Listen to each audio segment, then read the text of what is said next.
Ragliniaeth bawden il modre veniu, esboniat helaeth hon, o arvaeth diw, mein gwyliot rwchas lawr, mein trefnit li oedd lef, yn cyflawn ar gwbl oll o'i gyngorif.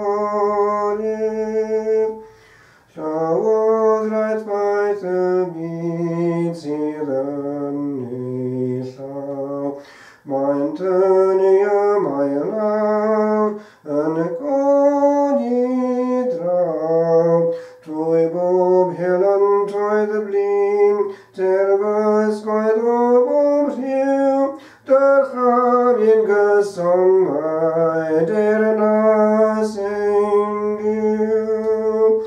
Eithwallwch didew sydd yn olau gwir. Edraswch mwyaf y mai yn y drefn y glir. Hyddawaith roion y maith yn y fian o'r lliben. Bydd syniwr gofio'r rhain, ti draw i'r allen.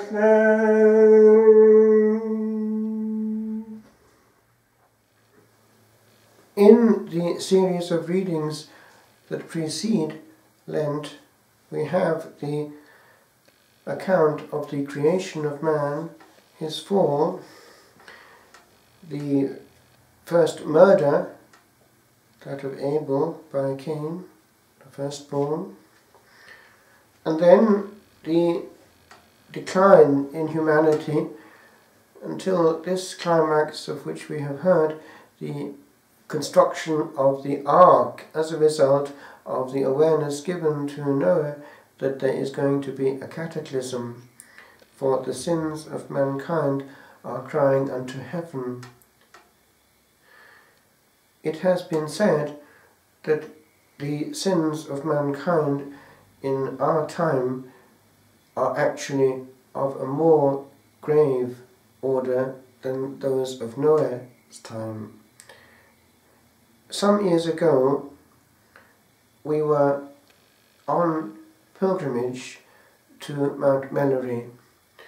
It was the early 90s, and busloads were going from all over Ireland on a Saturday afternoon, ending up at the grotto at the foot of Mount Melleray's monastery, and spending all night in prayer at that grotto. It had happened ever since the outbreak of miraculous events in the mid-80s, therefore fairly close in time to that moment. And there had been reported throughout Ireland, especially in the Republic, a strange phenomenon which was referred to globally as that of the moving statues. The grottos of Lourdes all over the country were seen to be doing things. And it was the spontaneity and the actual widespread nature of the thing which made it be taken seriously, because people who did not know each other were finding that it was happening before them all over Ireland. And therefore it was listened to. Some people were dismissing it, but then they might go themselves and find they were surprised. But one particular point was the grotto of Mount Melleray. Actually, they still go there to this day, in fewer numbers, but they still go. And what made it somewhat special was what is reported to have happened in 1985 at that part of Ireland, which is actually historically important because that's where the monks came back. And from there they spread to other houses, not only in Ireland but also in Britain and America, and also in New Zealand. But the problem is that it was never really examined. It was never really put to ecclesiastical examination, and so it has remained just popular devotion. And it is important perhaps to be aware that it has been there in the Irish mind, not much discussed in recent years, but it was a question mark. And looking back, one sees why perhaps it could have been significant. We're talking about the mid-80s, when Ireland still had not actually changed as regards the practice of the faith. It was massively practicing. And it would appear, we leave it to the experts to say whether it's true or not, but this is what is reported, that Our Lady did appear to this group of young people. They would have been school age. Actually, interestingly enough, it was also reported by the BBC. I saw it on television. But anyway, to cut a long story short, the content went something like this, according to what the young people, the children, said. Our Lady was pleased with the country of Ireland. They had remained faithful. The rosary, remember, was still said in the families massively in the evening. And church attendance was actually huge. Very few didn't go to Mass in those days. And also daily Mass was very important. But, according to what they said, she was giving them a warning, that is, to the whole of Ireland. Now, in 1985, it was not foreseeable, but according to what they said, the figure 10 was given, 10 years was given as a figure, that if we did not listen, then we would have 10 years, and this is the puzzling bit. The devil would take over the church. Now, that bit is difficult to understand because the church cannot be taken over by the devil. It has the divine promise. However, in retrospect, one sees perhaps what it could have meant, if it is authentic, that there would be an infiltration of demonic forces. And that, as we look at the situation, does make sense. Now, also there were shown a few things, one of which is relevant to today's reading. It appears that a thing which was shown was Noah building the ark. Now, if that was shown, it would mean that therefore there would be some kind of big disaster.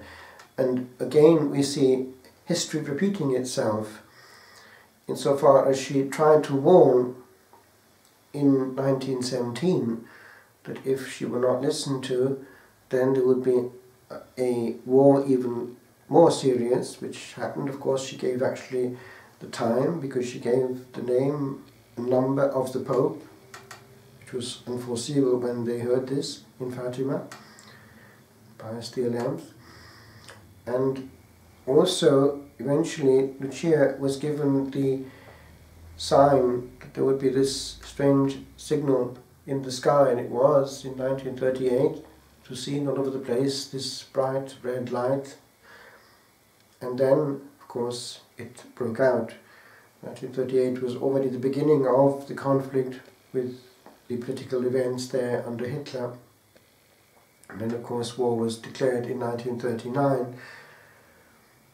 But if the cycle of events is repeating itself, then we see that if cataclysms take place, when sin gets out of proportion with regard to the number of victim souls able to take upon themselves what is due, extending the passion of Christ as it were, then what probably is going to happen is that we will see something akin to what happened in the time of Noah.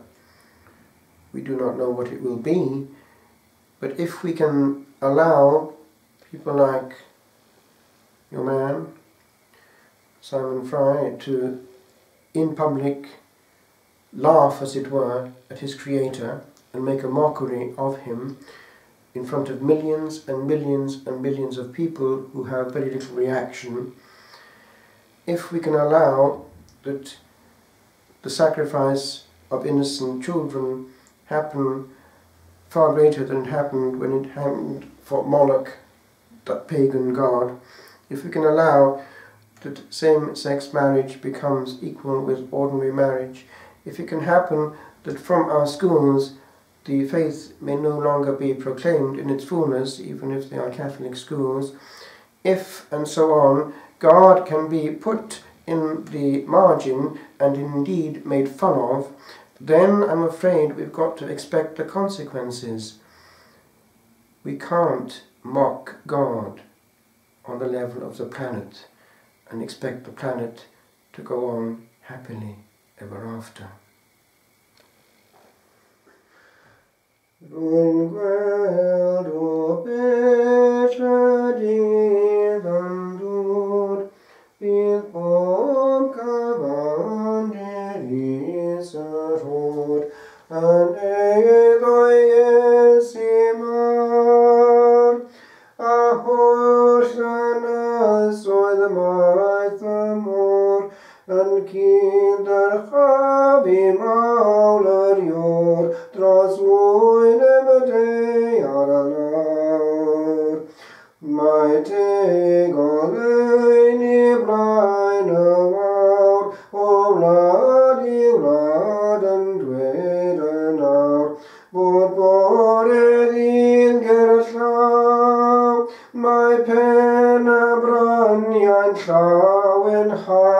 Wrth weld at hael yn agos